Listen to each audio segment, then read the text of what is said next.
Hey, greetings and salutations to you people of the interwebs. So, we're going for a quick little comic review again today. We'll be looking at this. This is Transformers 84 issue 0. It's a one-off special written by Simon Furman, art by Guido Guidi, and colours by John Paul Bove, letters by Thomas Belong. So, this is kind of a secret history of the old Transformers Generation 1 Marvel run. It's kind of a reminiscent of the Regeneration comics that Simon Furman did before, but rather than being set at the end of the initial US Marvel run, this is set at the beginning, set right at the start, and of events that led to the Autobots boarding the Ark and what all that was secretly about. That's all I'm going to say. That's my synopsis really of it.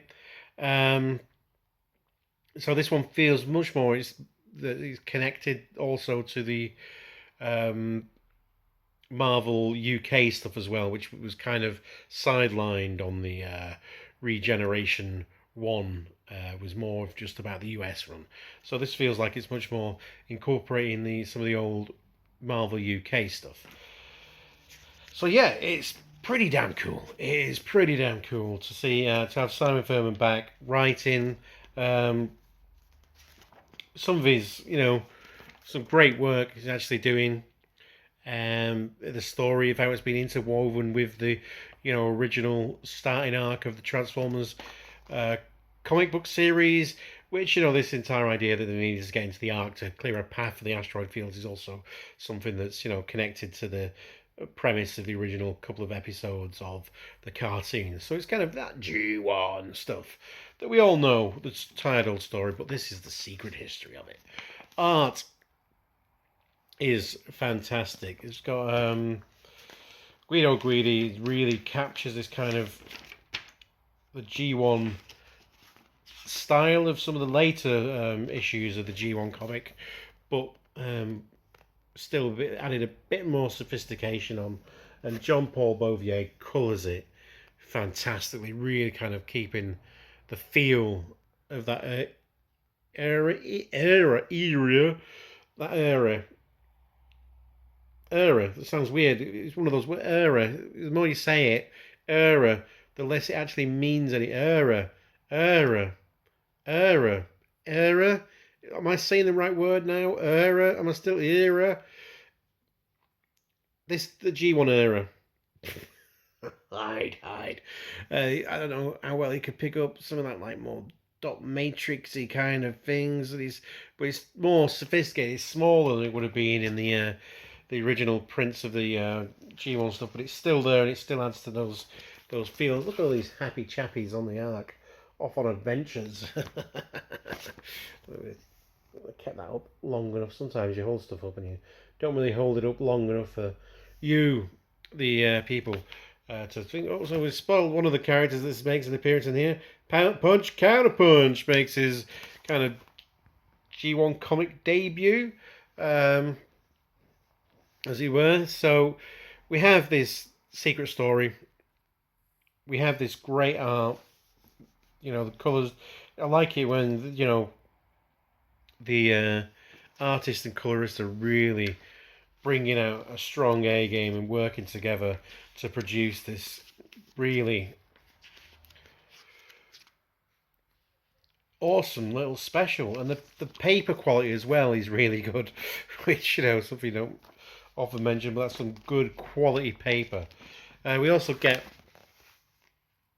at the end of the story some image galleries of some of Guido Guidi's covers that he's done for the latest Transformers run. You get these incentive covers that have nothing to do with the actual story, really, vaguely, and you've included one that's for the comic that's coming out this week, maybe even today.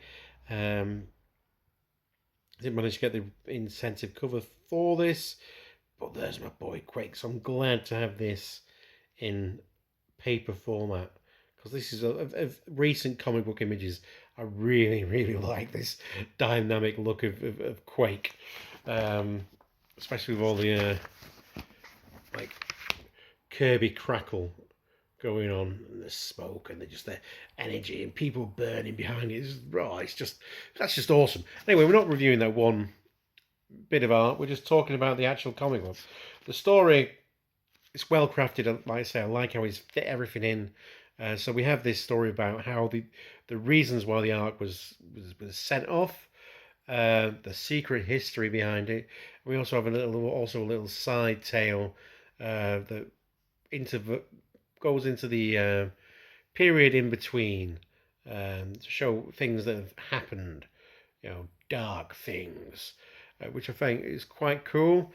But I would say my one niggle is that it is kind of adding 2019 cynicism into what was a spectacular kind of 80s action boy comic. So it almost doesn't quite fit. But yeah, it's just a niggling complaint because I mean, it is about having more sophistication. If you just told something that would have actually fit into the time, I don't know what would be the point. But I think of adding that extra, like we've all grown up with this comic, we're all grown up now, so adding a bit of cynicism may be a good thing, something for us to think about. It's certainly something to think about, which I like, and it's got my mind, thinking about those events and put them into a new perspective. But I'm kind of a little bit, I'm not quite sure about it, which we're going to get into because I think, in terms of non-spoilers, art's great, the story's great, it's a lot of fun. It's fun. Pulls the rug out from under you a bit, which is what we need sometimes. So it's a really well done one-off little special comic book. So if you can get a hold of it, I would heartily recommend. It's a Bisto Yeti recommendation to get hold of it. Spoilers. If you don't want spoilers, make like a tree and get out of here. Yeah.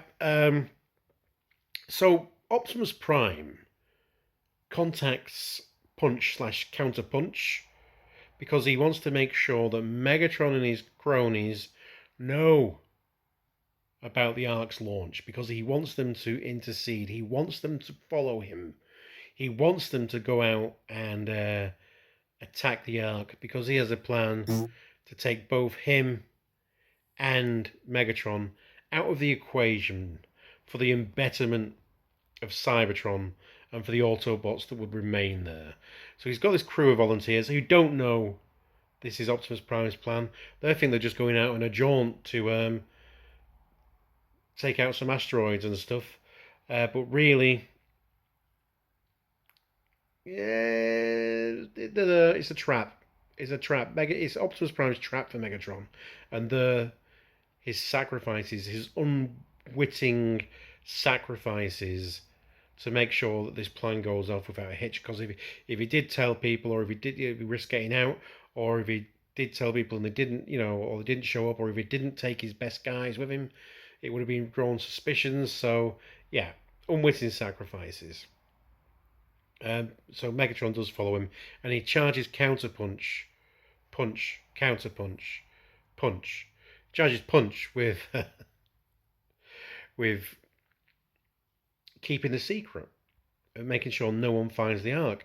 So when later that we have a little side story where the Autobot clones, Fastlane and Cloudraker, let's guess at them, they go on a mission, they find Earth, they're on the hunt for the Ark, they battle, have some fun violent times with the Vikings, but at the same time, Counterpunch and some Decepticons, Battletrap, Flywheels, and one of the Autobot clones, Decepticon clones rather, Wingspan, are chasing after them.